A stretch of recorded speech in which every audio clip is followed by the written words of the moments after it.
In this video, I'm going to show you a curl and press that we have dubbed and branded the stock press, because I came up with that exercise when I was training and it felt really cool. So let's check it out. Gregory van Lebe here. The stock press enforces two very important concepts when it comes to kettlebell training, especially when you follow the kettlebell sport style.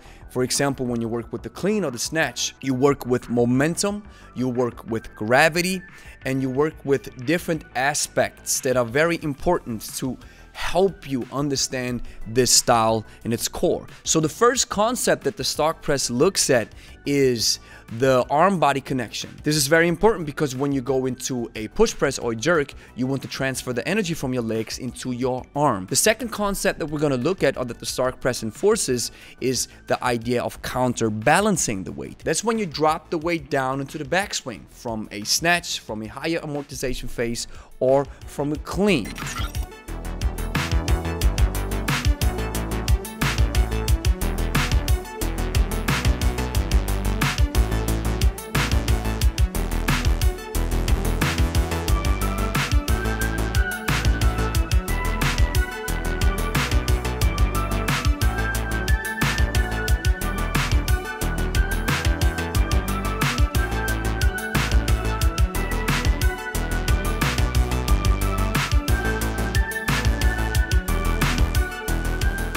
So the funny thing about the stock press, or about this curl and press, is it was actually a mistake. It happened to me because I couldn't control the kettlebell, or I didn't control it in the way I was supposed to while I was doing, I think, a bench press or a windmill. And then I thought about it, and then I felt, okay, if I make this type of movement a little bit more safer, more concise, more precise, and more determined, then I can build an exercise out of it. So the first thing that you do is you bring the kettlebell into a backswing and then up into a clean position or rack position. So I cleaned it up, I got it in the rack position. As you can see, the kettlebell is now laying flat on my palm, the bell itself.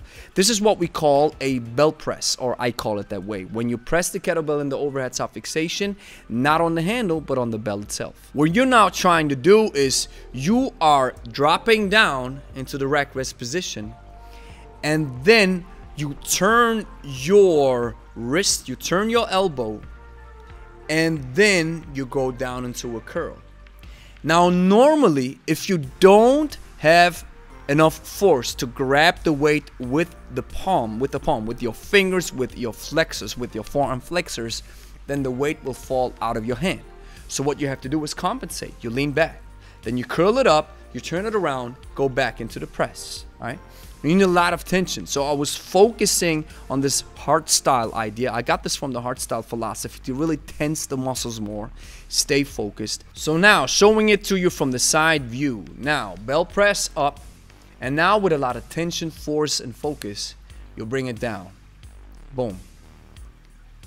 Bring it, open up your forearm. You see my biceps is exploding. The tension is incredibly high. This is only a 12 kilo, guys. I wouldn't recommend this exercise doing it heavy. So then you really lean back, curl it up, and press it in the overhead soft fixation. Keep it stacked on all joints, as you can see. Stacked on all joints means you can see it. It's stacked on my wrist, elbow, shoulder, pelvis, knee, and foot. I bring it down, and now I think I was leaning back, compensating even more. The pull is extreme, guys. Now curl it up and press it up. Boom. What the stock press really enforces is two very important concepts when it comes to kettlebell sport, or doing the ballistic exercises of kettlebell training: clean, snatch, jerk, swing, and the sport style. The first concept is connecting your elbow to the iliac crest of your hip. As you can see right here, you need it very, very much in the press and the jerk, and when you work with doubles, because the iliac crest of your hip, this is that bony structure that you can feel when you reach down to your hip. You connect the elbow because this is a solid rack rest position. This is where your elbow rests, so you can rest your upper body. Now, the second concept that you can see is the idea of compensation, or counterbalancing the weight. Now, as you can see, I'm leaning back pretty heavily. What this idea of compensation or counterbalancing means is what it says: you counterbalance the weight. This is important when you clean the weight, when you snatch the weight, and when you work with doubles. When you do the ballistics in the kettlebell sport style, the idea is to work as efficiently as possible. So you want to compensate. Once the weight drops in front of you, you want to lean back, you want to go away from the kettlebell, compensating for the gravity pull that's about to happen so you can work as efficiently as possible. And this is what this idea, or what this exercise really reinforces. You feel how you really have to lean back and compensate to really be able to keep the kettlebell in the palm of your wrist. So there you go, guys. This is the stalk press or the curl and press. Now, I'm a firm believer in the basics. You don't need this exercise. I think it's just a very good drill if you want to really work your biceps, first of all.